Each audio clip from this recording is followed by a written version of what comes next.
Success does not comes from what you do occasionally.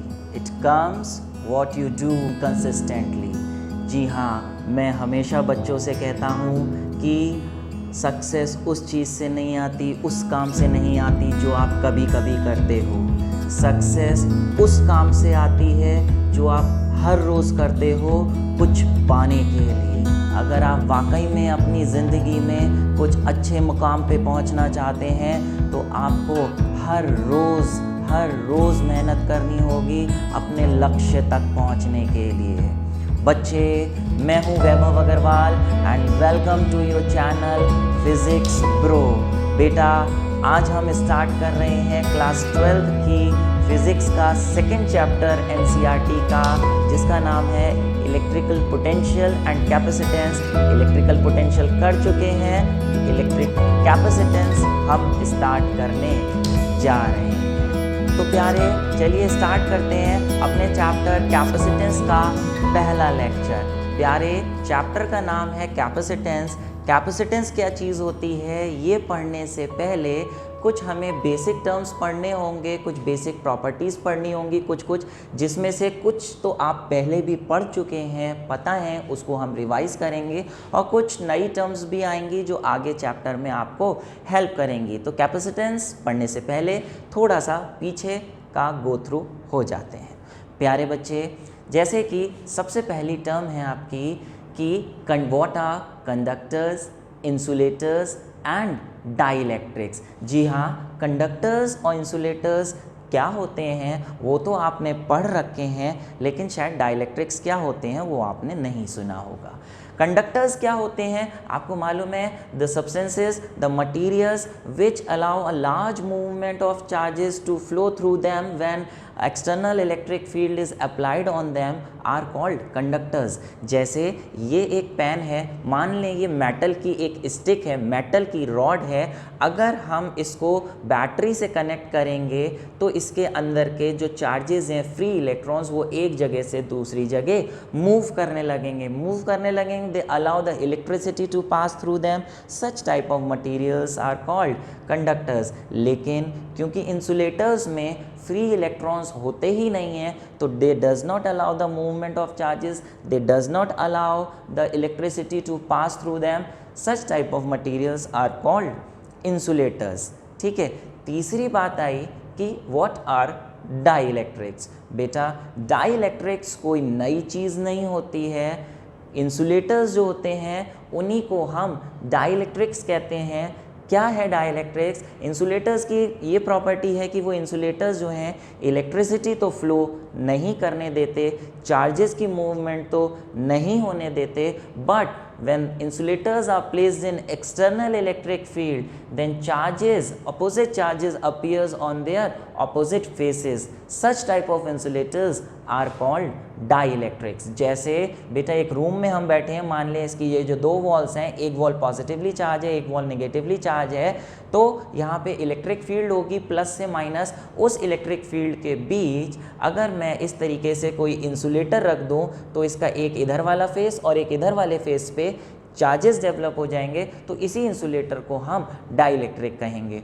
Charges क्यों develop होंगे, उसकी detailing, dielectric का behaviour वगैरह वगैरह जैसी चीज़ें हम डिटेल में पढ़ेंगे इसी चैप्टर में थोड़ा आगे लेक्चर्स में जाके। अभी फ़िलहाल फिर से एक और प्रॉपर्टी, जैसे अगर कोई भी रब्ड कंडक्टर है, रब्ड का मतलब हमने उसे किसी चीज़ से घिस रखा है प्यारे, तो आपको मालूम है फ्रिक्शन की वजह से किसी भी सब्सटेंस पे चार्जेस अपीयर हो जाते हैं, वो चार्ज हो जाती है बॉडी। लेकिन अगर वो कंडक्टर है, रब्ड कंडक्टर है, और उसको हमने रब कर दिया तो इस पर जो चार्ज डेवलप होगा वो इस पर रिटेन नहीं रह पाएगा, क्योंकि हम इसे पकड़े हुए हैं अपनी बॉडी से। हमारी body good conductor of electricity है, तो जो भी चार्ज है इस पर वो हमारी बॉडी में फ्लो हो जाएगा। तो conductors, rubbed conductors do not retain charges when they are placed in contact with a conducting material, but insulators के साथ ऐसा नहीं है। अगर हम रब्ड इंसुलेटर की बात करें, उसे रब किया, उस पर चार्जेस डेवलप हो गए, हमने उसे अपने हाथ से टच कर रखा है, कंडक्टिंग मटेरियल से टच करा दिया, तब भी वो जो चार्जेस उस पर डेवलप हुए हैं वो चार्जेस उसी पे रिटेन रहेंगे, क्योंकि वो इंसुलेटर है, उसमें चार्जेस मूव ही नहीं हो सकते, इस वजह से बॉडी में हमारे ट्रांसफ़र नहीं होंगे। तो such type of insulators which retain charges when they are rubbed with any other substance are called dielectric. तो डाइलेक्ट्रिक की दो डेफिनेशंस हैं कि जो चार्जेस, ऐसे इंसुलेटर जो चार्जेस रिटेन रखें, या फिर ऐसे इंसुलेटर्स जब उनको एक्सटर्नल इलेक्ट्रिक फील्ड में रखा जाए तो उनके ऑपोजिट फेसेस पे ऑपोजिट चार्जेस डेवलप हो जाए। Such type of insulators are called dielectrics. ठीक है, और कंडक्टर्स जिसमें रिटेन नहीं रहता उन्हें हम कहते हैं नॉन इलेक्ट्रिक्स। एक डाइलेक्ट्रिक और एक नॉन इलेक्ट्रिक। ठीक है, फिलहाल अगली टर्म बात आई कि what are free charges and what are bound charges. Already आपको पता होगा शायद, नहीं तो देखिए, कोई भी एटम होता है प्यारे, एटम में न्यूक्लियस पॉजिटिवली चार्ज होता है, इसके चारों तरफ शेल्स होते हैं जिन शेल्स में नेगेटिवली चार्ज इलेक्ट्रॉन्स रिवॉल्व करते रहते हैं इस तरीके से 2 3 4 5 6 7 8। ठीक है, अभी क्या होता है, जो पास वाले इलेक्ट्रॉन्स हैं चाहे दूर वाले, उन पे इलेक्ट्रोस्टैटिक फोर्स ऑफ अट्रैक्शन लगती है, न्यूक्लियस उसने अपनी तरफ खींचता है ऑपोजिट चार्जेस की वजह से।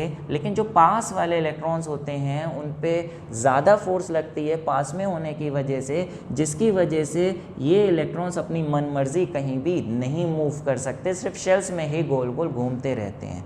सच type of electrons, such type of charges are called bound charges या फिर बाउंड इलेक्ट्रॉन्स। लेकिन जो आउटर मोस्ट शेल के इलेक्ट्रॉन्स होते हैं प्यारे, वो न्यूक्लियस से काफ़ी दूर होने की वजह से उनमें इतनी फोर्स नहीं होती। अगर हम मेटल्स की बात करें तो उनमें इतनी फोर्स नहीं होती जो वो उनको बांध के रख सकें, जिसकी वजह से वो मेटल्स वाले एटम के आउटर मोस्ट शेल के इलेक्ट्रॉन लूज़ हो जाते हैं उससे, और मेटल के अंदर ही वो घूमते रहते हैं। ये मेटल है, मेटल की रॉड है, वो इलेक्ट्रॉन एटम से इलेक्ट्रॉन लूज़ हो गए और लूज़ होके वहीं हैफेज़र्ड वे में इधर उधर घूमते रहते हैं। Such type of electrons, such type of charges are called free charges. समझ पा रहे हैं?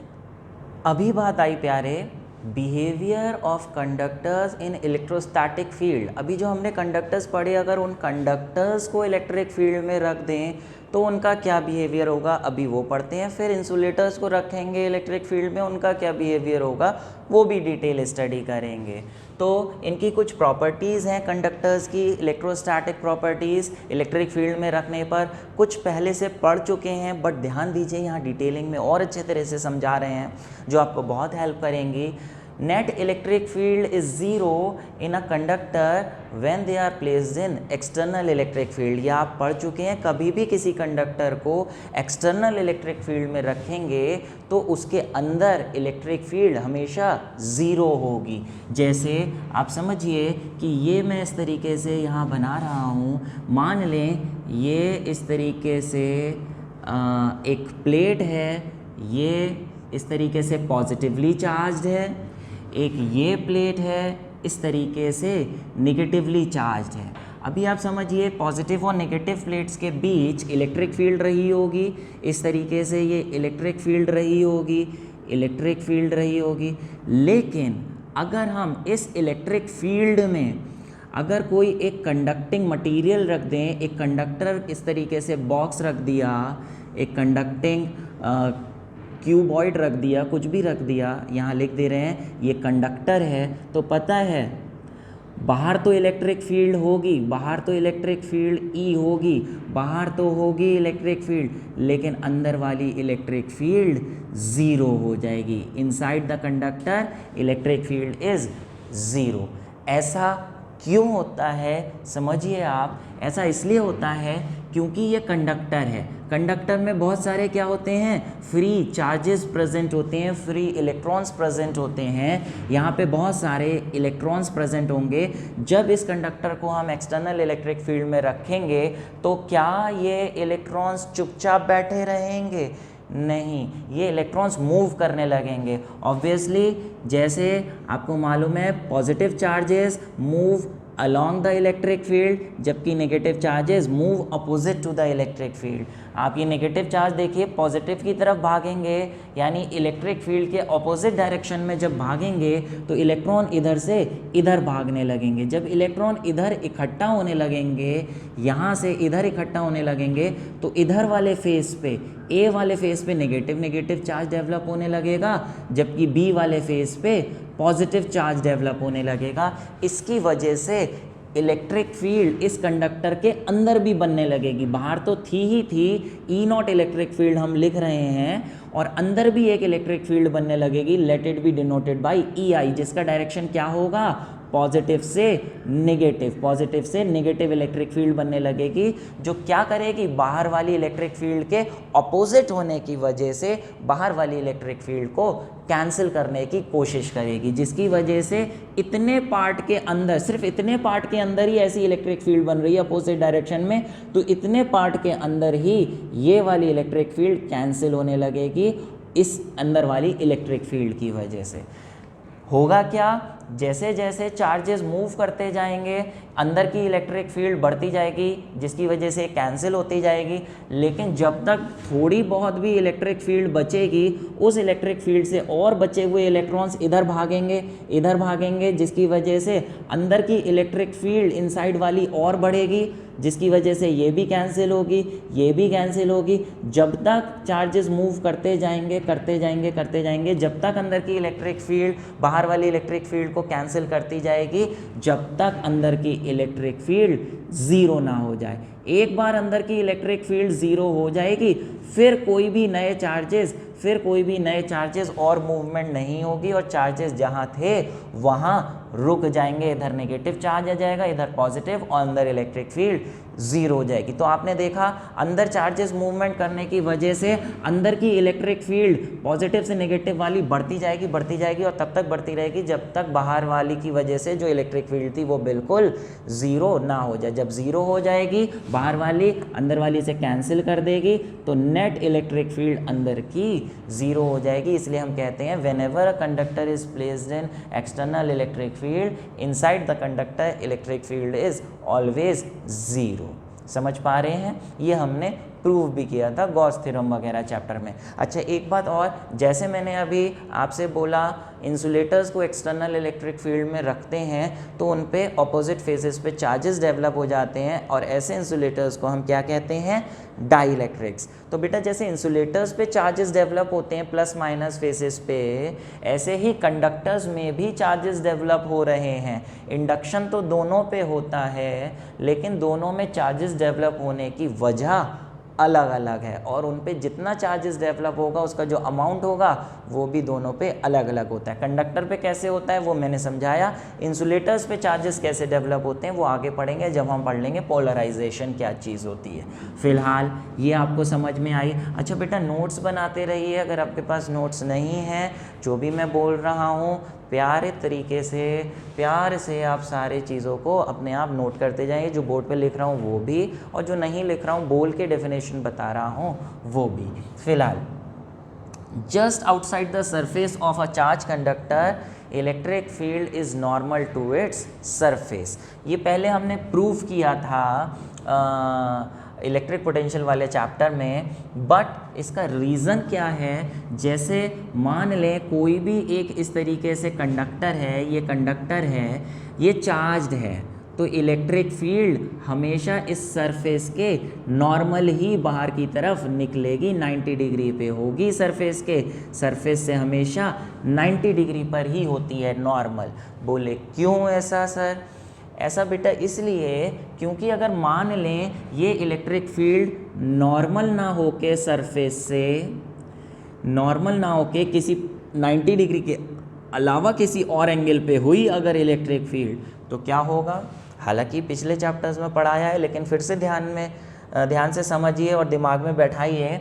इंपॉर्टेंट क्वेश्चन एग्जाम में पूछा जाता है फ्रीक्वेंटली, अगर ये इलेक्ट्रिक फील्ड नॉर्मल नहीं हुई तो ऐसी इलेक्ट्रिक फील्ड को अगर हम रिजॉल्व करेंगे दो कंपोनेंट्स में, तो एक कंपोनेंट ऐसा ले लेते हैं जो इस सरफेस के नॉर्मल है ई डैश, और एक ऐसा सरफेस ले लेते हैं जो इस सरफेस के पैरेलल है, टेंजेंशियल है, ई डबल डैश, सरफेस के टेंजेंशियल। अब आप देखिए सरफेस के टेंजेंशियल वाला जो कंपोनेंट है वो क्या करेगा, यहाँ पे जो चार्जेस प्रेजेंट हैं उन चार्जेस को इस सरफेस पे मूव कराने की कोशिश करेगा। आपने पढ़ा, अभी मैंने बताया चार्जेस को अगर किसी एक्सटर्नल इलेक्ट्रिक फील्ड में रखा जाए तो charges move along the electric field. Electric field जिस डायरेक्शन में होती है पॉजिटिव चार्ज उस डायरेक्शन में मूव करता है, नेगेटिव चार्ज उसके ऑपोजिट डायरेक्शन। तो जिस डायरेक्शन में ये इलेक्ट्रिक फील्ड है, ये वाला कंपोनेंट वाली इलेक्ट्रिक फील्ड है, ये वाला चार्ज इस डायरेक्शन में मूव करेगा on the surface of conductor, जिसकी वजह से इसके सरफेस पे चार्ज की मूवमेंट से करंट बनेंगे जिसको हम कहेंगे सरफेस करंट। लेकिन क्या स्टैटिक कंडीशंस में ऐसा प्रैक्टिकली होता है क्या कि किसी भी चार्ज कंडक्टर को देखा जाए तो क्या उसके चार्जेस उसके सरफेस पे मूव करते रहते हैं? नहीं, वो स्टेशनरी रहते हैं, स्टैटिक कंडीशंस में रुके हुए रहते हैं।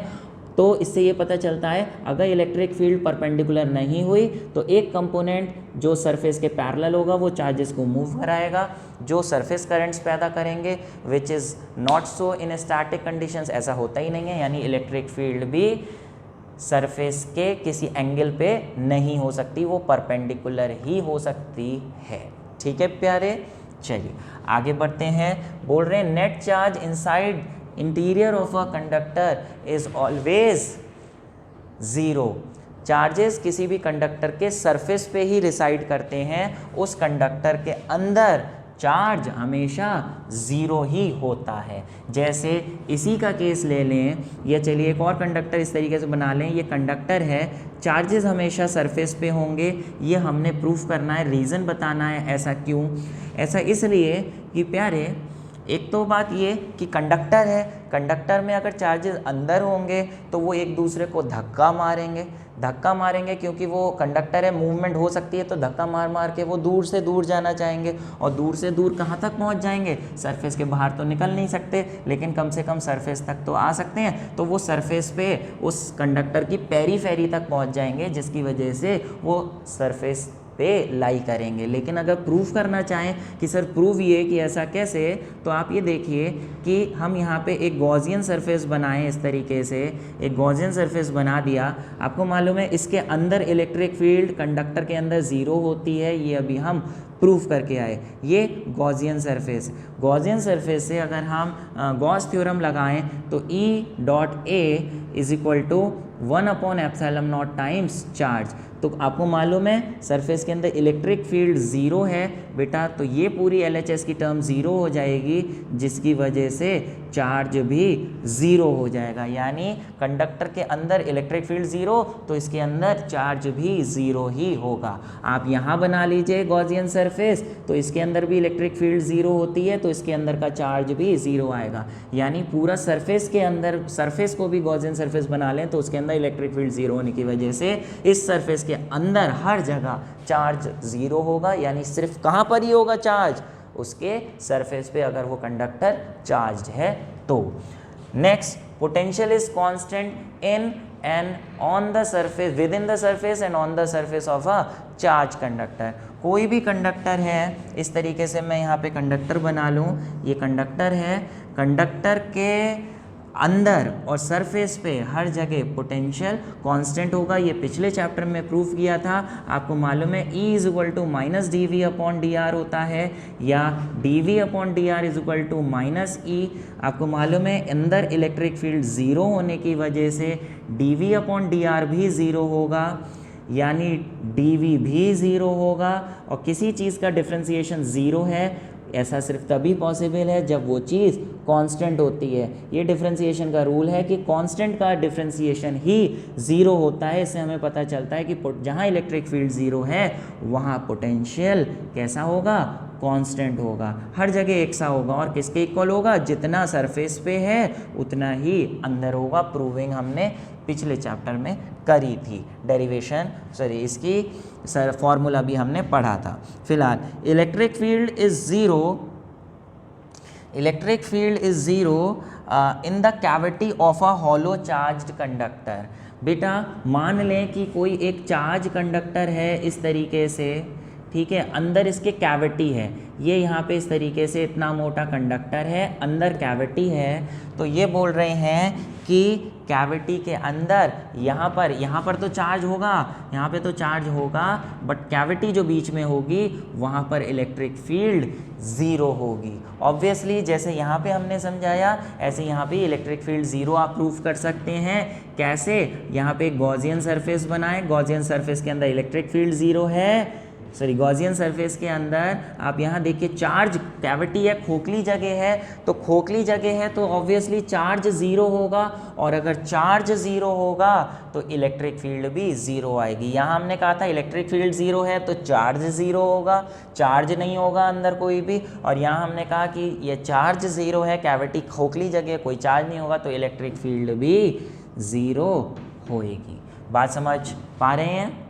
एक यहाँ पे और बात बता दें प्यारे, जो अभी आपने पढ़ा कि just outside the surface of a charge conductor electric field is normal, normal तो होगी लेकिन उस इलेक्ट्रिक फील्ड का फॉर्मूला क्या होगा वो भी देख लेते हैं। इंपॉर्टेंट फार्मूला है, कई चीज़ों को एक्सप्लेन करेगा और न्यूमेरिकल्स में भी यूज़ आएगा। मान लें ये हमने कोई एक इस तरीके से इर्रेगुलर शेप का कंडक्टर ले लिया, इससे जो बाहर की तरफ इलेक्ट्रिक फील्ड होगी उसका एक्सप्रेशन निकालने के लिए हमने यहाँ पे एक इस तरीके से एक छोटा सा एरिया कंसिडर किया, जिसका एरिया कितना मान लें ए, ठीक है। हमें इससे इलेक्ट्रिक फील्ड निकालनी है तो गॉस थ्योरम यूज़ करेंगे। गॉस थ्योरम में हमें एक गॉसियन सरफेस बनाना पड़ेगा, तो एक हम गॉसियन सरफेस कंसिडर करें, इस तरीके से गॉसियन सरफेस कंसिडर करें। एक हमने छोटी सी डिब्बी ले ली, इतनी बड़ी तो नहीं, छोटी सी डिब्बी ले लें, छोटी सी पतली सी बहुत कम लेंथ की एक डिब्बी ले ली, सिलेंड्रिकल डिब्बी है, तो ऑब्वियस सी बात है चार्ज है, चार्ज की वजह से इलेक्ट्रिक फील्ड बाहर की तरफ होगी, ये इलेक्ट्रिक फील्ड हमने बना ली। तो इस गॉसियन सरफेस का ये वाला जो एरिया है, इससे जो इलेक्ट्रिक फ्लक्स निकल रहा होगा, इलेक्ट्रिक फ्लक्स का फॉर्मूला आपको मालूम है क्या होता है, 1/ε0 times charge enclose inside the Gaussian surface. मान लें ये जो गॉसियन सरफेस है, इस गॉसियन सरफेस के अंदर इतना पार्ट जो है सरफेस का, इस सरफेस पे कितना चार्ज मान लें, Q चार्ज मान लें, तो इससे कितना फ्लक्स निकल रहा होगा, 1/ε0 Q। हमें ये भी मालूम है कि फ्लक्स का फॉर्मूला E भी होता है, जहाँ पे A इसका एरिया, ठीक है। अगर इन दोनों को इक्वेट कर दें तो E is equal to 1/ε0 Q हो गया, तो इलेक्ट्रिक फील्ड का फॉर्मूला हो गया 1/ε0 Q अपॉन ए। और चार्ज पर यूनिट एरिया क्या होता है, चार्ज पर यूनिट एरिया होता है surface charge density sigma upon ε0। तो आप देखिए ये इलेक्ट्रिक फील्ड का फॉर्मूला आ गया। अगर हम इसे वेक्टर फॉर्म में लिखें तो वेक्टर फॉर्म में मैग्नीट्यूड तो ये हो गया, और इसका डायरेक्शन इस सरफेस के नॉर्मल होगा, तो डायरेक्शन के लिए हम एक यूनिट वेक्टर लगाते हैं। नॉर्मल है इलेक्ट्रिक फील्ड तो यहाँ एन कैप लगा देते हैं दिखाने के लिए कि जो एन कैप है यूनिट वेक्टर, इसका डायरेक्शन इस सरफेस के नॉर्मल होगा। इस बात से, इस फॉर्मूले से हमें एक चीज़ और पता चल रही है कि electric field is directly proportional to surface charge density. जितनी डेंसिटी ज़्यादा होगी सरफेस की, सरफेस चार्ज डेंसिटी जितनी ज़्यादा होगी, इलेक्ट्रिक फील्ड भी उतनी ही ज़्यादा होगी। जो एक प्रॉपर्टी मैंने यहाँ भी लिखी, electric field is proportional to surface charge density. अब बात आई कि सर इलेक्ट्रोस्टैटिक शील्डिंग क्या होती है। हालांकि इसका ब्रीफली थोड़ा सा मैंने पिछले चैप्टर्स में बताया था, लेकिन फिर से एक बार इलेक्ट्रोस्टैटिक शील्डिंग क्या होती है। अभी आपने देखा किसी भी एक चार्ज कंडक्टर के अंदर इलेक्ट्रिक फील्ड ज़ीरो होती है और कैविटी के अंदर चार्ज ज़ीरो होता है। यही चीज़ कि किसी भी चार्ज कंडक्टर के अंदर बाहर कितनी भी इलेक्ट्रिक फील्ड हो लेकिन अंदर इलेक्ट्रिक फील्ड ज़ीरो होगी, इसी चीज़ को हम कहते हैं electrostatic shielding. What is electrostatic shielding? The phenomena of making a region free from any electric field is called electrostatic shielding. कोई ऐसा रीजन बना दें, क्रिएट कर दें जहाँ इलेक्ट्रिक फील्ड ज़ीरो है, उसे इलेक्ट्रोस्टैटिक शील्डिंग कहते हैं। और वो कैसे कर सकते हैं, उस कंडक्टर, वो कैसे रीजन क्रिएट कर सकते हैं जहाँ इलेक्ट्रिक फील्ड ना हो, कैसे? वहाँ पर एक कंडक्टर लेंगे, मेटल लेंगे, बाहर कितनी भी इलेक्ट्रिक फील्ड हो अंदर ज़ीरो होगी। और ऐसा जो रीजन जहाँ पे इलेक्ट्रिक फील्ड ज़ीरो होती है, जहाँ इलेक्ट्रिक फील्ड ज़ीरो होती है, ऐसे रीजन को हम कहते हैं क्या? Faraday cage. और इस फिनोमिना को क्या कहते हैं? इस फिनोमिना को इलेक्ट्रोस्टैटिक शील्डिंग। तो जो मैंने बोला वो नोट कर लीजिए कि फैराडे केज और इलेक्ट्रोस्टैटिक शील्डिंग क्या चीज़ होती है। बोले सर इसका फ़ायदा क्या है, प्रैक्टिकल एप्लीकेशंस हैं क्या?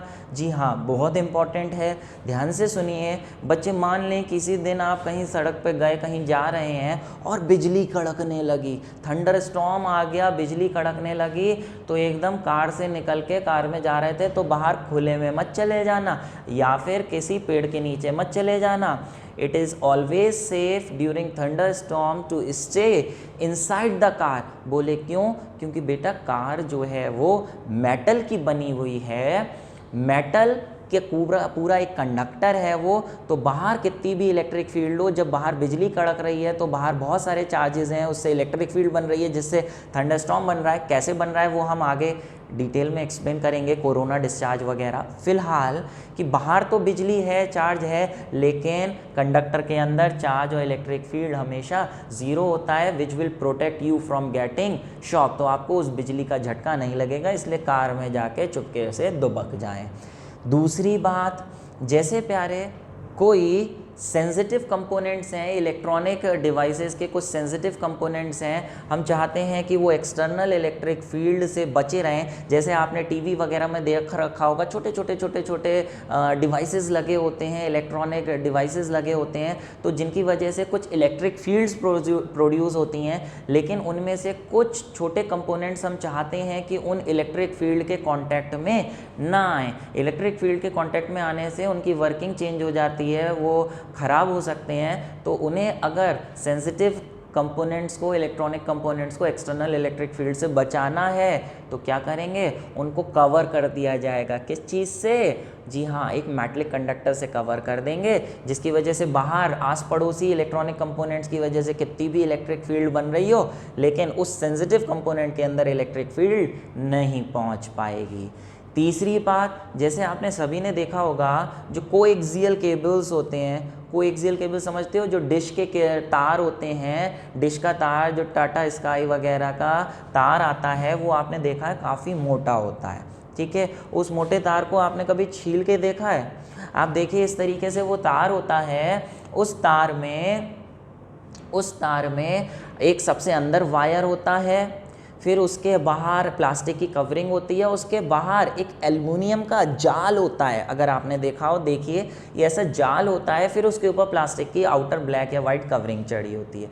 तो ये एल्युमिनियम का जाल क्यों होता है? क्यों? इसलिए क्योंकि जो सबसे अंदर वाला जो तार होता है कॉपर का, जिसमें सिग्नल्स आते हैं, हम चाहते हैं कि वो अंदर के सिग्नल्स कहीं डिस्टॉर्ट ना हो जाए, कहीं आसपास दूसरे तार हैं, बिजली के तारों के आसपास से होता हुआ वो केबल का तार आ रहा है, तो बिजली के तार अपनी इलेक्ट्रिक फील्ड वगैरह बना रहे होंगे, उनसे अंदर के सिग्नल डिस्टॉर्ट ना हो जाएं। तो बोले इसे बाहरी इलेक्ट्रिक फील्ड से बचाने के लिए क्या करो? एक मेटेलिक कंडक्टर से कवर कर दो, इसे इलेक्ट्रोस्टैटिक शील्डिंग कर दो। तो बाहर एक मैश लगा दी जाती है एल्युमिनियम मेटल की, जिसकी वजह से बाहर कितनी भी इलेक्ट्रिक फील्ड हो, लेकिन उसका जो अंदर का तार है वहाँ तक इलेक्ट्रिक फील्ड नहीं पहुँच पाती, और वो इलेक्ट्रोस्टैटिक शील्डिंग की वजह से प्रोटेक्ट रहता है। ठीक है प्यारे, तो ये बेसिक सी बातें हैं। चलिए आगे की बात करें। ओके प्यारे, तो अब आई इस चैप्टर की मेन बात, जो चैप्टर का नाम था कैपेसिटेंस। तो अब हम स्टार्ट कर रहे हैं कैपेसिटेंस। ये बेसिक सी बातें जो अभी मैंने बताई वो तो हो गई, लेकिन इससे आपकी एक नींव तैयार हो गई इस चैप्टर को आगे बढ़ने के लिए। प्यारे, इलेक्ट्रिकल कैपेसिटेंस, कैपेसिटेंस क्या होता है? आपको नाम से ही समझ में आ रहा है, ये जो वर्ड कैपेसिटेंस है ये किस दूसरे वर्ड से रिलेटेड है? जी हाँ, कैपेसिटी से रिलेटेड है। लेकिन किस चीज़ की कैपेसिटी वो मैं बताने जा रहा हूँ। लेकिन उससे पहले ज़रा आप देखिए कि कुछ जनरल सी बात अगर मैं आपसे पूछूँ तो क्या आपको पता है कि कोई भी इलेक्ट्रॉनिक्स का डिवाइस होता है, कोई भी इलेक्ट्रिक डिवाइस होता है, जैसे हम मान लें कि एसी हो गया, आपका गीज़र हो गया, इलेक्ट्रिक आयरन हो गई, ये जो सब्सटेंस होते हैं कुछ ना कुछ करंट को लेते हैं अपने आप को चलाने के लिए।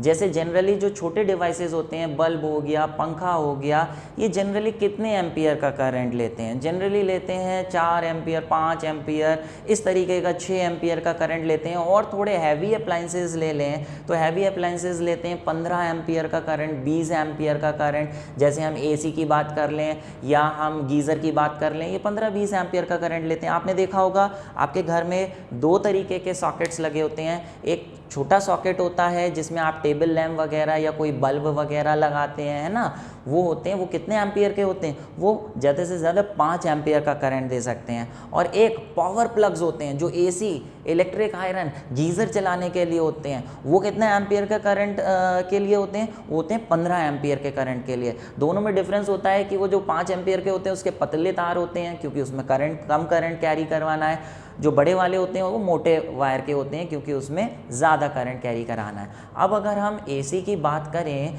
तो एसी अगर मान भी लें कि 15 एम्पियर उसे करंट चाहिए, 15 करंट एम्पियर से वो रन करता रहता है। लेकिन आपको एक बात बता दूं बेटा, कोई भी डिवाइस जो होता है इलेक्ट्रॉनिक डिवाइस, वो स्टार्ट होने के लिए उतना करंट नहीं लेता जितना रन करते समय करंट लेता है।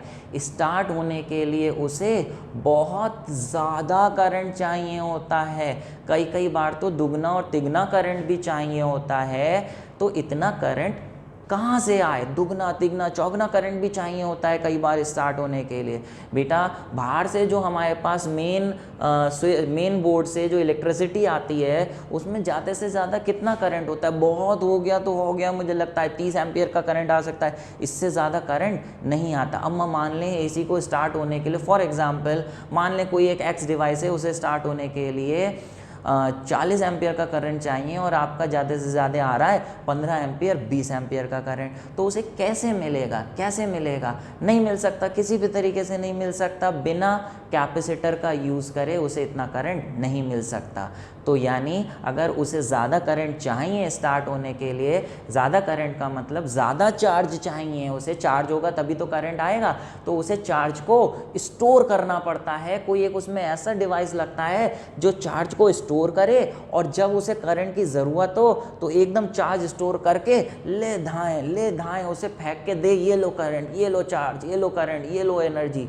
तो वही सब्सटेंस जो चार्ज को स्टोर करके रखता है, उसी डिवाइस को हम कहते हैं कैपेसिटर। कैपेसिटर एक तरीके का डिवाइस है जो चार्ज को स्टोर करता है और उस कैपेसिटर की कोई कैपेसिटी होती है एक, कि वो कितना चार्ज को स्टोर कर सकता है, उसी कैपेसिटी को हम कहते हैं capacitance. The ability of a the ability of a conductor to store charge is called capacitance। लेकिन वर्ड आया कैपेसिटर, क्या चीज़ होती है? जैसे बेटा रेजिस्टेंस शब्द आपने पढ़ा था, रेजिस्टेंस एक प्रॉपर्टी होती है, करंट के रास्ते में रुकावट को रेजिस्टेंस कहते हैं। और ऐसा डिवाइस जिसमें बहुत सारा रेजिस्टेंस होता है उसे रेजिस्टर कह देते हैं। ऐसे ही कोई भी एक डिवाइस की प्रॉपर्टी जिसकी वजह से वो चार्ज को स्टोर करता है, उस प्रॉपर्टी को कैपेसिटेंस कहते हैं। और ऐसा डिवाइस जिसका बहुत ज़्यादा कैपेसिटेंस होता है, जो बहुत ज़्यादा चार्ज को स्टोर कर सकता है, एक रीजनेबल अमाउंट ऑफ चार्ज को स्टोर कर सकता है, ऐसे डिवाइस को कैपेसिटर कहते हैं। रेजिस्टेंस का रेजिस्टर, कैपेसिटेंस का कैपेसिटर। ऐसे ही अगली यूनिट्स में पढ़ेंगे इंडक्टेंस का इंडक्टर। खैर वो आगे देख लेंगे क्या होता है। तो आपको कैपेसिटेंस समझ में आया क्या चीज़ होती है? The ability to store charge. कोई भी सब्सटेंस कितना चार्ज स्टोर कर सकता है, the capacity to store charge is called capacitance. लेकिन बात आई सर किसी भी कंडक्टर का कितना कैपेसिटेंस है, कोई भी एक कंडक्टर कितना चार्ज स्टोर कर रहा है, उसको मेज़र कैसे करें? कैपेसिटेंस का फॉर्मूला रहा होगा कुछ, जिस फॉर्मूले से हम उसकी कैपेसिटी निकालेंगे, कैपेसिटेंस निकालेंगे। तो बोले कैपेसिटेंस तो समझ गए कि capacitance is the ability to store charge, लेकिन कैपेसिटेंस की अगर डेफिनेशन बनानी है तो सिर्फ ऐसा नहीं बोले सर कैपेसिटेंस की डेफिनेशन बना दो, कैपेसिटेंस का फॉर्मूला बना दो, C is equal to Q, बोले जितना चार्ज स्टोर करेगा वही उसका कैपेसिटेंस हो गया। एक तरीके से सोचना तो आपका सही है, लेकिन कैपेसिटेंस को ऐसे डिफाइन करने की बजाय इसे ऐसे डिफाइन किया गया। कैसे? कैपेसिटेंस इज डिफाइन तो ऐसे किया गया, डेफिनेशन तो यहाँ लिख दे रहा हूँ कि what is capacitance. Capacitance is defined as the defined नहीं, capacitance is the capacity of a conductor to store charge in it, to store electric charge in it. लेकिन इसको मेज़र कैसे किया जाता है? मेज़र ऐसे किया जाता है and it is measured as कैसे मेज़र करेंगे? ऊपर चार्ज है, नीचे पोटेंशियल है, तो it is measured as charge stored in a conductor per unit rise in potential. Per unit potential लिख दिया, पर यूनिट पोटेंशियल। देखिए चार्ज पर यूनिट पोटेंशियल, लेकिन वर्ड राइज क्यों लिखा? राइज इन पोटेंशियल वो इसलिए लिखा प्यारे कि अगर हम किसी भी कंडक्टर को अगर हम चार्ज देंगे तो बेटा चार्ज देने से जैसे जैसे हम इसको चार्ज देते जाएंगे वैसे वैसे इसका पोटेंशियल भी तो राइज होता जाएगा। पोटेंशियल का फॉर्मूला क्या है? Q/R। जैसे अगर स्फेरिकल कंडक्टर ले लिया तो इसका पोटेंशियल का फॉर्मूला ये होता है which is directly proportional to charge. तो जितना चार्ज देंगे उतना उसका पोटेंशियल बढ़ जाएगा। तो कितना एक यूनिट पोटेंशियल बढ़ाने के लिए उसे कितना चार्ज दिया जाए या वो कितना चार्ज स्टोर कर सकता है पर यूनिट राइज इन पोटेंशियल, इसी को हम कहते हैं कैपेसिटेंस। अभी दिमाग में एक क्वेश्चन बना हुआ है कि सर कैपेसिटेंस को सिर्फ चार्ज कह देते हैं ना, क्योंकि कैपेसिटेंस का मतलब है कितना चार्ज स्टोर हो सकता है वो उसकी एबिलिटी, तो सिर्फ C इज टू क्यू लिख देते हैं। ये पर यूनिट पोटेंशियल काहे को लिखा? बेटा ज़रूरी था पर यूनिट पोटेंशियल लिखना, क्योंकि कैपेसिटेंस बहुत पोटेंशियल से रिलेटेड है। कैसे आप रिलेटेड है वो आप देखिए। होगा क्या?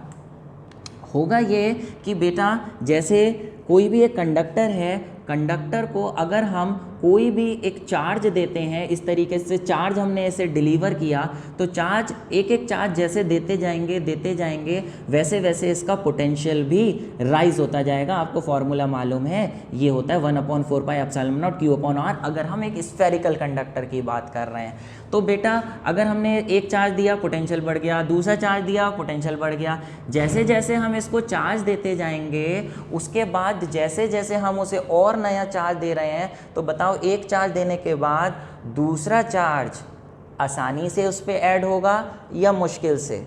फिर से पूछ रहा हूँ, एक चार्ज हमने दे दिया उसका पोटेंशियल बढ़ गया, अब दूसरा चार्ज दे रहे हैं तो उसे थोड़ी मुश्किल होगी या आसानी होगी दूसरा चार्ज ऐड करने में? ऑब्वियसली मुश्किल होगी, क्योंकि उस पर पहले से ही चार्ज आ गया है पॉजिटिव, तो दूसरा पॉजिटिव चार्ज देंगे तो वो रिपेल करेगा, तो हमें कुछ एक्स्ट्रा वर्क करना पड़ेगा जिसकी वजह से वो हमें दूसरा चार्ज डालने में मुश्किल होगी। चलो दूसरा चार्ज डाल दिया हमने, इसका पोटेंशियल थोड़ा और राइज कर गया। अब तीसरा चार्ज डालने में और मुश्किल होगी क्योंकि इसका पोटेंशियल बढ़ चुका है, इसका चार्ज बढ़ चुका है। अब तीसरा चार्ज डालने में और मुश्किल होगी और वर्क करना पड़ेगा।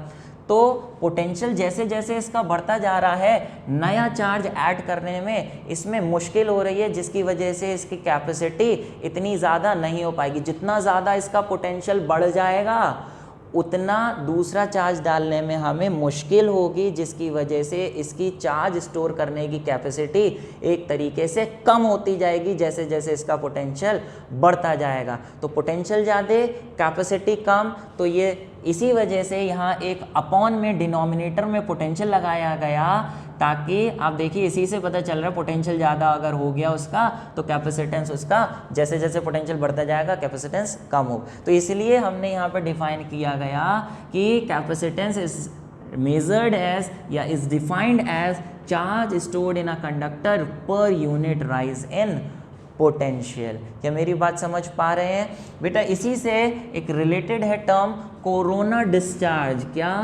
Corona discharge.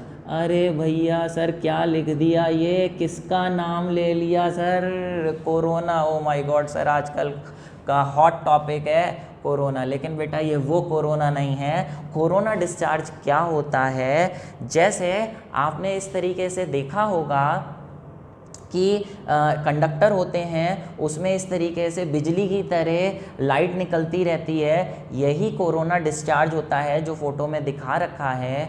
कैसे डिस्चार्ज होता है वो आप देखिए।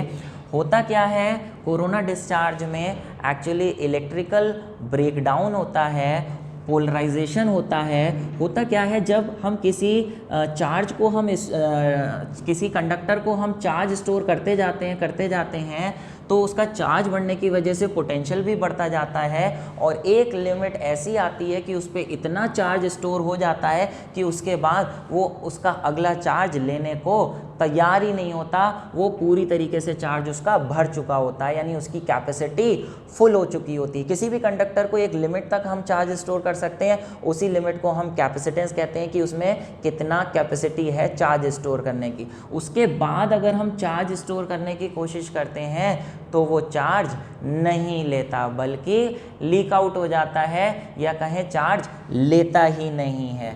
कैसे डिस्चार्ज होता है प्यारे, उसको समझाने के लिए मैं फिर से एक चार्ज कंडक्टर लेता हूँ। अब की बार इसमें पॉजिटिव चार्ज लेने की बजाय नेगेटिव चार्ज से एक्सप्लेन कर रहा हूँ। नेगेटिव चार्ज से एक्सप्लेन करना थोड़ा आसान होगा, क्योंकि नेगेटिव चार्जेस की मूवमेंट आप समझते हैं कि इलेक्ट्रॉन्स मूव करते हैं, तो उससे हम समझा रहे हैं आपको। मान लें एक कंडक्टर है, इस पे आप चार्ज दे रहे थे, चार्ज स्टोर कर रहे थे, बहुत ज्यादा चार्ज इस पे स्टोर हो चुका है, आ चुका है, हाईली चार्ज हो चुका है।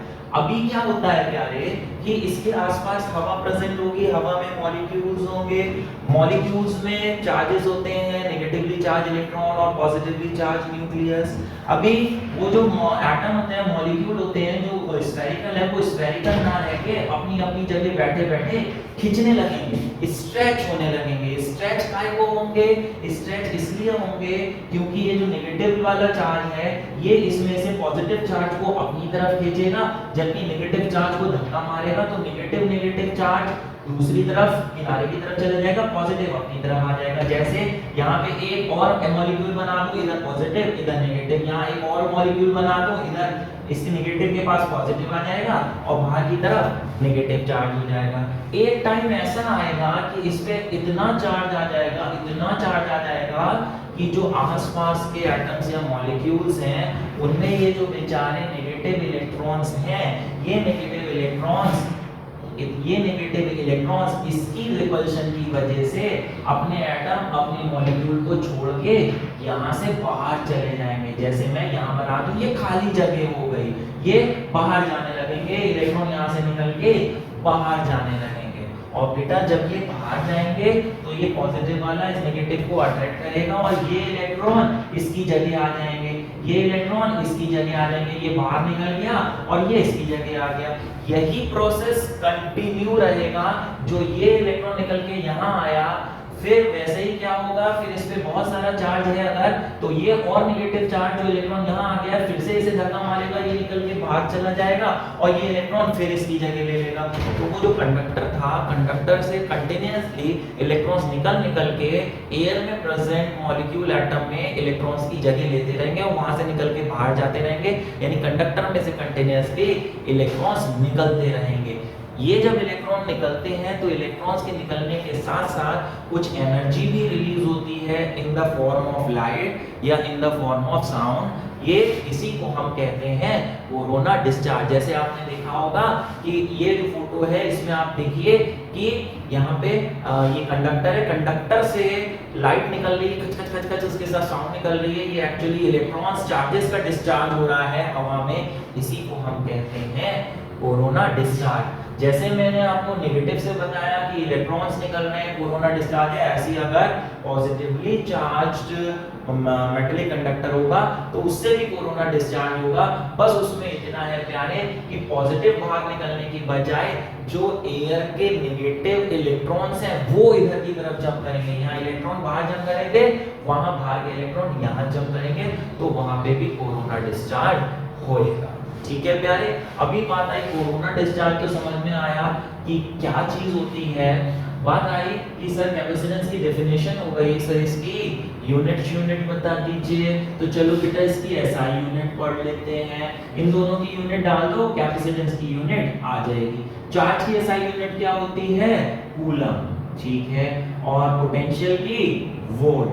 तो लो इसकी यूनिट आ गई coulomb per volt, coulomb per volt. जैसे पता है मिला के क्या लिखते हैं, इसे मिला के लिखते हैं फैराड। फैराडे नहीं लिखा है, फैराड लिखा है बेटा। फैराडे, फैराडे और फैराड सुनने में काफी कुछ सिमिलर साउंडिंग है, बट ये जो फैराडे है it is the unit of charge, ये चार्ज की यूनिट है। Where 1 Faraday, 1 Faraday is equal to 96500 coulomb. तो ये चार्ज की यूनिट है, मैंने फैराडे नहीं फैराड लिखा है, which is the unit of capacitance. तो ये कूलम पर वोल्ट को मिला के फैराड लिखते हैं, जिसकी शॉर्ट फॉर्म कैपिटल एफ होती है। तो ऐसा यूनिट तो हो गई फैराड। अभी क्वेश्चन आया कि sir define 1 farad. Sir 1 farad क्या चीज होती है? तो बेटा आप बताइए, कैपेसिटेंस की वैल्यू किसी भी कैपेसिटर के किसी भी कंडक्टर के कैपेसिटेंस की वैल्यू 1 फैराड कब होगी? ऑब्वियसली जब 1 कूलम का चार्ज देने पर उसका पोटेंशियल 1 वोल्ट से बढ़ जाए, तभी तो 1/1 फैराड आएगा। तो 1 farad is equal to 1 coulomb upon 1 volt, या 1 farad is equal to 1 coulomb per volt. तो डिफाइन कैसे कर सकते हैं 1 फैराड? बोले the capacitance of a conductor is said to be 1 volt if on adding a 1 coulomb of charge on it rises its potential by 1 volt। Definition फिर से समझिए, अगर ये आपने लिख दिया तो इसको सिर्फ वर्ड्स में सेंटेंस बना के लिखना है, यही इसकी डेफिनेशन हो जाएगी। What is 1 farad? नोट कर लीजिए, the capacitance of a conductor is said to be 1 farad if on adding a charge of 1 coulomb to it rises its potential rises by 1 volt. 1 coulomb का charge डालने पर 1 volt का potential बढ़ जाता है, यानी उसकी कैपेसिटेंस कितनी है? 1 फैराड। ओके, बोले चलिए अच्छा सर इसकी कोई अदर यूनिट्स बता दीजिए। तो बेटा इसकी अदर बिगर यूनिट्स और स्मॉलर यूनिट्स भी होती हैं। 1 फैराड अगर मैं आपसे पूछूं तो बेटा 1 फैराड एक्चुअली कैपेसिटेंस की एक बहुत बड़ी यूनिट है, बहुत बड़ी। जनरल डेली लाइफ में जो कैपेसिटेंस होते हैं बॉडीज के, डिवाइसेस के, वो फैराड में नहीं और इसकी छोटी क्वांटिटीज लेनी पड़ती हैं, जैसे मिली फैराड, जैसे माइक्रो फैराड, जैसे पीको फैराड या नैनो फैराड। जहां मिली फैराड में कितने फैराड होंगे? 10 टू द पावर -3, माइक्रो में 10 टू द पावर -6 और पीको में 10 टू द पावर -9। ठीक है, कहीं पे बेटा अगर आपको माइक्रो फैराड लिखा दिख जाए, माइक्रो का मतलब हो गया 2 बार 10 टू द पावर -6, तो 2 बार 10 टू द पावर -6 करेंगे तो ये भी 10 टू द पावर -12 ही बन जाएगा। ये गलत लिख दिया। पीको का मतलब होता है 10 टू द पावर -12, नैनो का मतलब होता है 10 टू द पावर -9 फैराड। ठीक है प्यारे, बात आई कि सर लगे हाथों इसकी डायमेंशन भी बता दीजिए, डायमेंशनल फॉर्मूला क्या होगा इसका। हालांकि डायमेंशन 11th क्लास में पढ़े थे, शायद अभी आपको याद नहीं होंगे, लेकिन फिर भी याद करने की कोशिश करिए। कंपटीशन में तो 11th 12th मिला के सब आता है। कैपेसिटेंस का फॉर्मूला Q/V, इन दोनों के डायमेंशन डाल दीजिए। बेटा Q के क्या डायमेंशन होते हैं? Q का फॉर्मूला होता है I/T। जैसे करंट का फॉर्मूला चार्ज अपॉन टाइम, तो Q का IT। करंट के डायमेंशन लिखते हैं A और टाइम के T, ये इसके हो गए। बात आई पोटेंशियल। पोटेंशियल की डेफिनेशन होती है work done per unit charge, 10th class में पढ़ी थी। वर्क के होते हैं ml/2t-2 और चार्ज के ऊपर लिख दिए AT। तो ये ऊपर गया तो ये बन गया ml/2t-3a-1। तो बेटा कैपेसिटेंस के अगर डायमेंशन निकालने हैं तो चार्ज के लग दीजिए AT और पोटेंशियल के लिख दीजिए Ml2 T-3 A-1, ऊपर जब जाएगा तो m⁻⁻1 L⁻⁻2 T⁻, ऊपर जाके 4 बन जाएगा ये, और A⁻1 ऊपर जाके 2 बन जाएगी। तो ये बेटा कैपेसिटेंस के डायमेंशन हो गए। ठीक है प्यारे, अभी बात आई सर लगे हाथों फैक्टर्स भी बता दीजिए कि कैपेसिटेंस कौन कौन से फैक्टर्स पे डिपेंड करता है। तो प्यारे कैपेसिटेंस जो है 3 फैक्टर्स पे डिपेंड करता है। कौन कौन से देखिए जरा। देखिए प्यारे 3 फैक्टर्स पे डिपेंड करता है, जो मैंने सबसे पहला लिखा है क्या, size and shape of the conductor. बेटा जो भी कंडक्टर जिस पे हम चार्ज स्टोर कर रहे हैं उसका साइज क्या है, छोटा स्फीयर है बड़ा स्फीयर है, ऑब्वियसली साइज पे डिपेंड करेगा। दूसरा साइज के साथ साथ उसकी शेप पे भी डिपेंड करता है, स्फेरिकल है क्यूबिकल है, कैसे शेप पे डिपेंड करता है वो बेटा अगले लेक्चर में जैसे जैसे हम आगे बढ़ेंगे आपको इसकी डिटेलिंग साइज वगैरह की शेप की मिलती रहेगी। दूसरा it depends on nature of surrounding medium. Surrounding medium जैसे कोई हमने कंडक्टर रखा है तो उसके आसपास जो भी मीडियम था, जैसे एयर है, अल्कोहल है, वाटर, कौन से मीडियम में वो रखा है उस पर डिपेंड करता है, यानी उस मीडियम की परमिटिविटी की क्या वैल्यू है उस पर डिपेंड करता है। कैसे डिपेंड करता है, इनवर्सली, डायरेक्टली, वो अभी हल्के हल्के आगे डिटेलिंग उसकी होती रहेगी। अभी सिर्फ समझिए सुनिए कि फैक्टर्स क्या हैं। और तीसरा it depends on presence of other conductors in neighbourhood. मतलब जैसे एक कंडक्टर ये है, एक इस तरीके से सिलेंडर है, हम इस पे चार्ज स्टोर कर रहे हैं तो वो उसकी कैपेसिटी कितनी है, वो कितना चार्ज स्टोर करेगा, ये इस फैक्टर पे भी डिपेंड करता है कि इसके आसपास कौन रखा है। कहीं इसके आसपास दूसरे कंडक्टर्स तो नहीं रखे हैं, दूसरे कंडक्टर्स रखने से भी, होने से भी, उनकी प्रेजेंस से इसकी कैपेसिटी पे फर्क पड़ता है। कैसे पड़ता है वो हम अगले लेक्चर में जब प्रिंसिपल ऑफ कैपेसिटर बताएंगे तब डिटेलिंग में आपको समझ में आएगा। अच्छा, जैसे ये तो हमने पढ़ लिया, लेकिन इसमें देखिए जनरली हम एक फैक्टर लिखते हैं कि ये जैसे रेजिस्टेंस होता है, रेजिस्टेंस 4 फैक्टर्स पे डिपेंड करता है, जिसमें एक फैक्टर होता है नेचर ऑफ मटेरियल। अलग अलग बॉडी, अलग अलग मटेरियल्स के अलग अलग रेजिस्टेंस होते हैं। जनरली रेजिस्टेंस मटेरियल पे डिपेंड करता है, बट यहाँ पे बेटा इट इज वर्थ मेंशनिंग कि capacitance of a conductor does not depend on the material of the conductor, कि कौन से मटीरियल का बना है।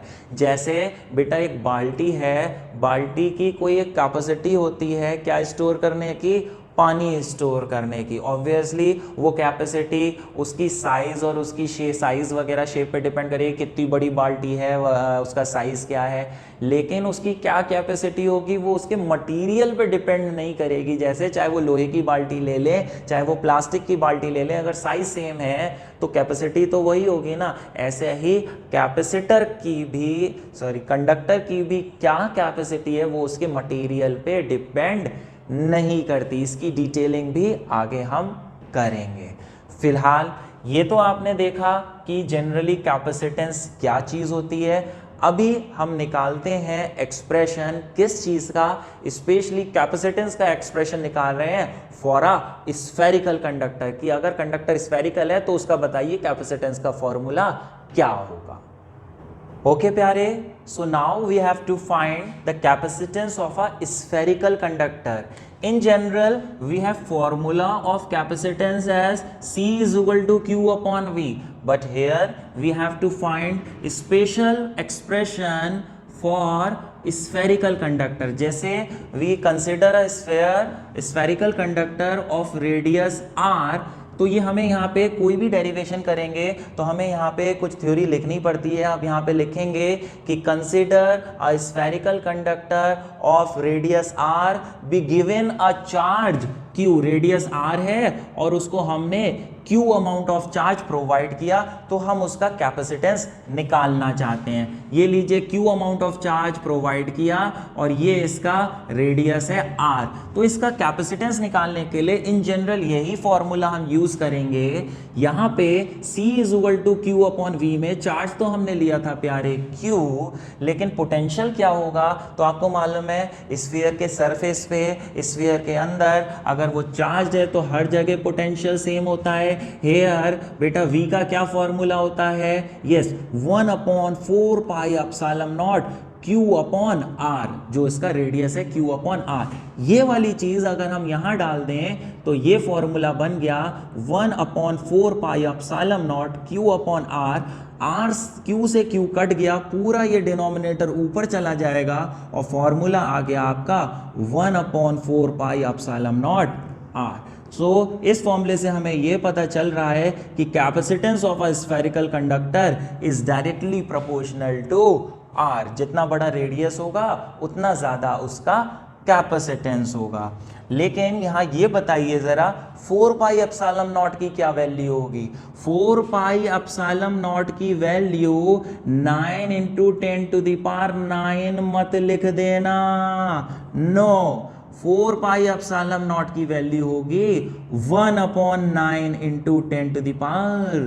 10⁹, क्योंकि बेटा 1/4 पाई एप्सिलॉन नॉट की वैल्यू होती है 9 × 10⁹, तो 4 पाई एप्सिलॉन नॉट की उल्टी होगी, तो ये ध्यान रखिए। चलिए लेट अस कैलकुलेट कि अगर हमने एक स्फेरिकल कंडक्टर लिया और हम चाहते हैं इस स्फेरिकल कंडक्टर का कैपेसिटेंस 1 फैरेड हो, so what should be the radius of the, question है व्हाट शुड बी द क्या, what should be the radius of spherical conductor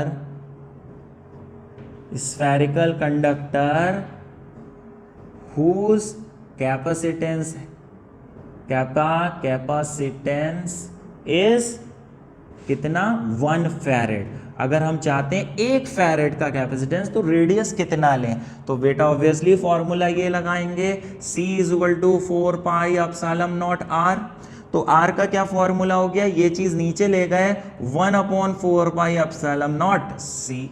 लीजिए 1/4 पाई एप्सिलॉन नॉट की तो वैल्यू डाल दे रहे हैं 9 × 10⁹ और कैपेसिटेंस कितना चाहिए 1, तो रेडियस कितना होना चाहिए, रेडियस होना चाहिए 9 × 10⁹, क्या मीटर। 9 × 10⁹ मीटर का मतलब हो गया बेटा लगभग 9 × 10⁶ किलोमीटर, यानी 9 1 2 3 4 5 6, ये लीजिए इतने किलोमीटर। यानी हम चाहते हैं कि 1 फैरेड का अगर कैपेसिटेंस हो तो एक कंडक्टर लेना पड़ेगा जिसका रेडियस 90 लाख किलोमीटर हो। अरे भैया अर्थ की ही बात कर लें तो अर्थ का रेडियस 6400 किलोमीटर होता है, लगभग 6000 किलोमीटर मान लें, तो उसके कंपैरिजन में अगर इसका रेडियस देखें तो इसका रेडियस कम से कम अर्थ से भी 1500 गुना आएगा।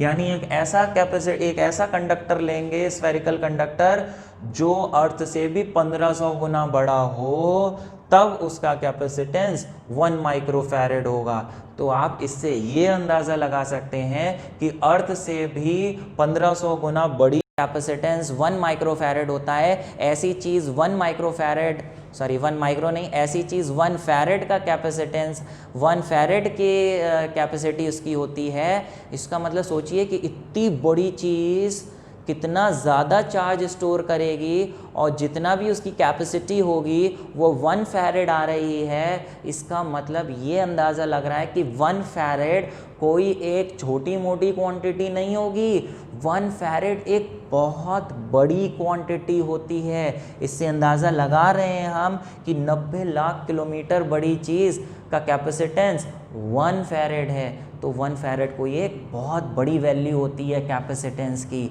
बात समझ पा रहे हैं? तो ये आपका फॉर्मूला निकल आया। फिलहाल इससे एक बात और सामने आई, वो ये कि 1 फैरेड की कैपेसिटी का अगर हमें कोई डिवाइस चाहिए जिसकी कैपेसिटी 1 फैरेड हो, तो उसके लिए अगर हम स्फेरिकल कंडक्टर चूज़ करते हैं तो ऐसा स्फेरिकल कंडक्टर बनाना तो इम्पॉसिबल है। ऑब्वियसली 90 लाख अर्थ से भी बड़ा 1500 गुना बड़ा कंडक्टर तो बना नहीं सकते। तो वाकई में अगर प्रैक्टिकली आपको 1 फैरेड कैपेसिटी का कोई सब्सटेंस चाहिए, डिवाइस चाहिए, तो कहीं पे चार्ज स्टोर करना है तो स्फेरिकल कंडक्टर बनाना तो प्रैक्टिकली इम्पॉसिबल है। यानी इससे एक बात और पता चल रही है, इतना बड़ा नहीं बना सकते तो ऑब्वियसली छोटा बनाएंगे, इतना बना देंगे, इतना बना देंगे, इतना बना देंगे। लेकिन ऐसे केस में अगर छोटा हम बनाएंगे तो ऐसे छोटे स्फेरिकल कंडक्टर की फिर कैपेसिटी कैसी होगी, बहुत कम होगी। 90 लाख किलोमीटर की 1 फैरेड आ रही है, तो अगर छोटा सा बनाएंगे तो 1 किलोमीटर भी नहीं है, कुछ मीटर है, इतना बनाएंगे तो ऐसे स्फेरिकल कंडक्टर की कैपेसिटी बहुत कम होगी। यानी अगर आप सोच रहे हैं कि हम स्फेरिकल कंडक्टर यूज़ करते होंगे दुनिया में चार्ज स्टोर करने के लिए, तो आप गलत सोच रहे हैं। चार्ज स्टोर करने के लिए spherical conductor is a very bad idea. कभी भी स्फेरिकल कंडक्टर में चार्ज स्टोर नहीं किया जा सकता, नहीं किया जाता, क्योंकि स्फेरिकल कंडक्टर जो नॉर्मल साइज़ का आप बनाते हैं उसकी कैपेसिटी बहुत कम होती है। तो भैया फिर चार्ज स्टोर किस चीज़ में किया जाता है, किस चीज़ में किया जाता है? ऑब्वियसली किस चीज़ में? कैपेसिटर में किया जाता है। ये कैपेसिटर नहीं है। कैपेसिटर की डेफिनेशन क्या थी? कैपेसिटर की डेफिनेशन ये थी कि capacitor is a device which has the ability to store a large amount of charge, reasonable amount of charge जिसमें हम स्टोर कर सकें, उसे हम कैपेसिटर कहते हैं। ये एक कंडक्टर है जिसमें हम चार्ज तो स्टोर कर रहे हैं लेकिन बहुत ज़्यादा नहीं कर पा रहे हैं, तो this is not a capacitor. तो इसमें क्या और मॉडिफिकेशन करें? ये तो ज़्यादा चार्ज स्टोर नहीं कर पा रहा है, तो क्या करें भैया कि जिससे ज़्यादा चार्ज स्टोर हो सके? वही हमारा नेक्स्ट टॉपिक है जिसमें हम पढ़ेंगे प्रिंसिपल ऑफ कैपेसिटर की कैपेसिटर में ऐसी क्या चीज़ होती है जिससे हम चार्ज स्टोर करते हैं। फ़िलहाल बेटा ये आज का लेक्चर है, थोड़ा लंबा लेक्चर है, लेकिन मैंने आपको बहुत प्यार से बहुत बेसिक में जाके नींव बनाने की कोशिश करी है कैपेसिटर की, ताकि जब आप अगले चैप्टर अगले लेक्चर पे आएँ तो आपको बहुत मज़े आए कैपेसिटर को पढ़ने में। फ़िलहाल ये आज के लिए इतना।